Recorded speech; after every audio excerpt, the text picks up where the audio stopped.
గురు మండలం కాకాని గోవర్ధన్ చేసిన మైనింగ్ ఈరోజు అరెస్ట్ అయ్యిండే కేసులో 60,000 టన్నులు క్వాచ్, అరౌండ్ 150 crores, ఎక్కువ తక్కువ 150 కోట్లు అని చెప్పి ఆ రోజు ఇచ్చిన ఎంక్వైరీ రిపోర్ట్ మీద ఈరోజు ఆ కేసు జరుగుతుంటే కనీసం నీ కాకానికి బెయిల్ ఇచ్చేదానికి కోర్టులు రిజెక్ట్ చేస్తుంటే సిగ్గుతో తలదించుకోవాలా.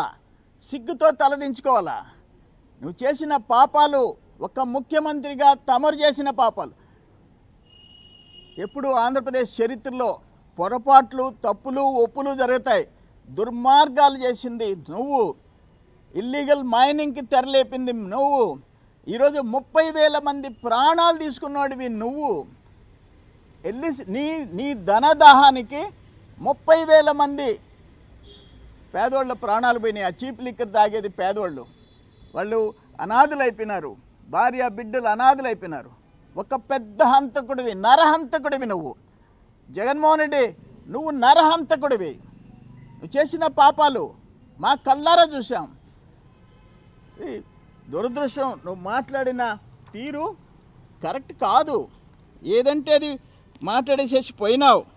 3,700 crores దుబాయ్ దగ్గర నుంచి, ఇండియాలో ఉండే అన్ని రాష్ట్రాల నుంచి నీ టీం చేసిన ఘనకార్యాలు, స్టోరీలు. ఇప్పుడు పుష్ప సినిమా వచ్చింది, దాంట్లో రెడ్ శాండిల్ ఎట్టా రవాణా చేయొచ్చు, ఎట్టా అక్రమంగా రెడ్ శాండిల్ కొట్టి 1,000 కోట్లు ఎట్ట సంపాదించవచ్చో చూపించాడు. తమరు లిక్కర్ బ్రాండ్స్ లేకుండా డిస్టిలరీస్ని మూసేసి నీ సొంత బ్రాండ్లు వేసి, సొంత లేబుళ్ళు వేసి, ఇష్టానుసారం జనాన్ని చంపైనా సరే ఎంత డబ్బు సంపాదించవచ్చో నీ లిక్కర్స్ కేసులో అది పుష్ప రెడ్ శాండిల్, ఇది liquor scam, Jagan liquor scam.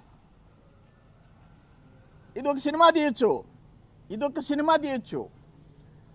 అంత ఘోరాలకి ఒడిగట్టిన తమరు నెల్లూరుకు వచ్చి కాకాని గోవర్ధన్ రెడ్డి పాపం మంచి బాలుడు అని చెప్పేదానికి చంద్రబాబు నాయుడు గారిని తిడతావా నువ్వు? చంద్రబాబు నాయుడిని అటాక్ చేస్తావా? ఈరోజు చూపించారు కదా ప్రజలు నీకు. నువ్వు ఒక ప్రతిపక్ష నాయకుడు కూడా కాదు, అయినా అంతమంది పోలీసు సెక్యూరిటీ ఇచ్చారు. మీ వాళ్ళు ఏం మాట్లాడతారు? అయ్యా, నీ దగ్గర పర్మిషన్ తీసుకున్నారు, no question of permissions. Police లేదు, వంకాయ లేదు, చట్టాలు లేదు, ఏం చేసుకుంటారో చేసుకోండి అని చెప్పి మీ లీడర్స్ మాట్లాడుతున్నారు. కరెక్టా అని చెప్పి అడుగుతుండా?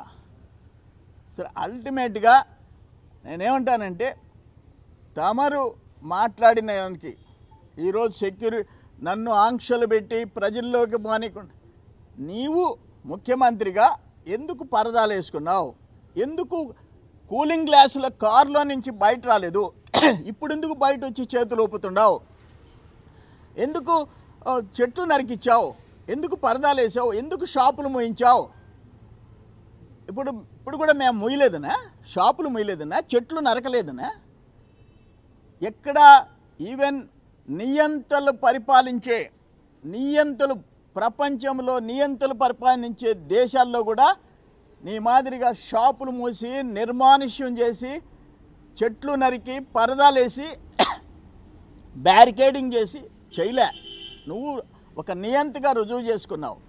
ఈరోజు లిక్కర్ కేసులో ఇంటర్నేషనల్ బ్రాండ్ కిందకు వచ్చింది నీ స్కామ్.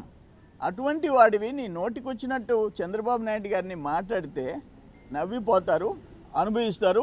రేపు సాయంత్రం 5 గంటలకి నత్తికి సెంటర్లో నువ్వు ఎవరి కోసమైతే జైలుకి పోయిచ్చావో అతను చేసిన పాపాలు, ఎందుకంటే ప్రజలు కూడా షార్ట్ మెమరీ మర్చిపోతారు, అతను చేసిన తప్పులు